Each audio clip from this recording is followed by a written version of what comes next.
ओम नमो भगवते वासुदेवाय गोविंदाय कृष्णाय चतुर्भुज रूपाय नमो नमः। साथियों, आपका स्वागत है, अभिनंदन है जोशी परिवार यूट्यूब चैनल में।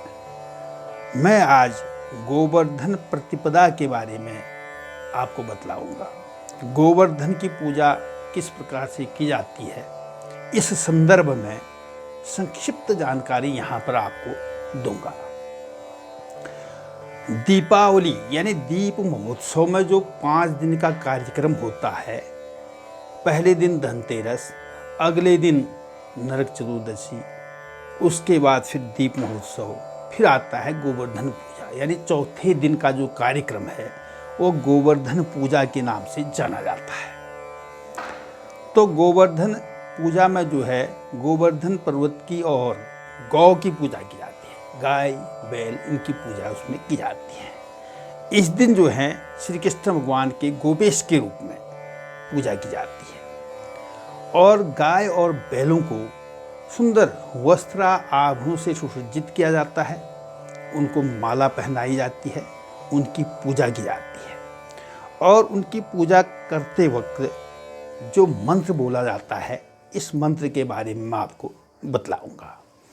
सुनिएगा इस मंत्र को। गोवर्धन धराधार गोकुल त्राणकारक विष्णुवाह कृतो छाय गवा कोटि प्रदो भव। इसके बाद जो है गोवर्धन पूजन का जो रहस्य है, इसके बारे में मैं आपको बतलाऊंगा। प्राचीन समय में इंद्र को बहुत ज़्यादा अहंकार हो गया था। यानी अहंकार के कारण से उसमें आसुरित्वपन आ गया था, यानी राक्षसीपन उसमें पूर्णतया छा गया था। इतना ज़्यादा अहंकार उसको हो गया था।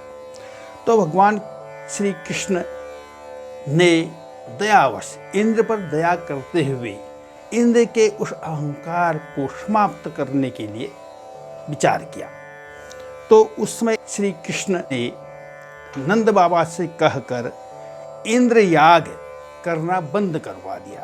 यानी इंद्र की जो पूजा है, हवन में जो उसको दिया जाता है, ये सारा उन्होंने इंद्र याग देने इस पर रोक लगा दी।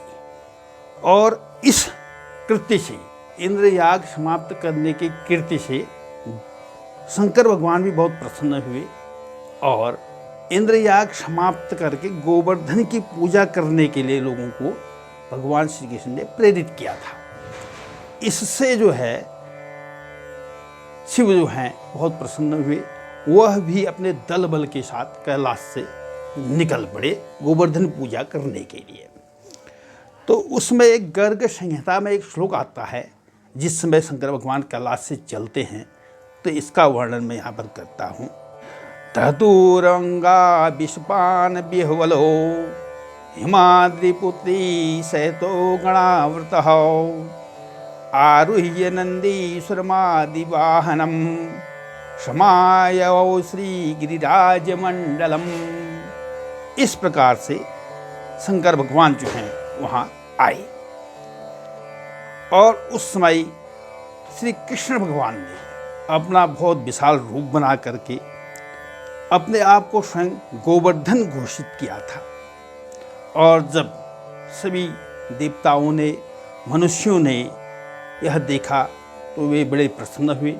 उन्होंने, देवताओं ने और मनुष्यों ने फूलों से और मुक्त हस्त से फूल खिल उस पर्वत पर, गोवर्धन पर्वत पर चढ़ाए, जिस कारण से अभिमानी इंद्र का अहंकार बढ़ता गया। उसका अहंकार कम होने की वजह से बहुत ज़्यादा उसका अहंकार जो है बढ़ गया।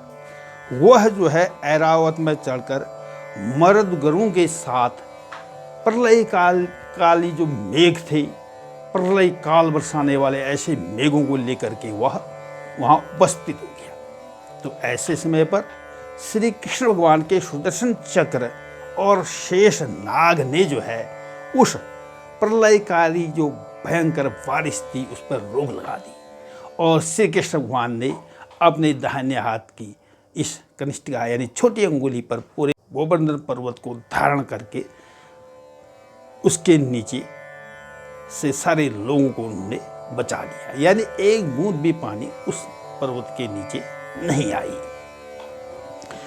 और जब इंद्र ने यह सब देखा तो उसने अपनी सारी शक्ति लगाई। उसके सारी शक्ति लगाने के बाद भी इंद्र कुछ भी नहीं कर पाया।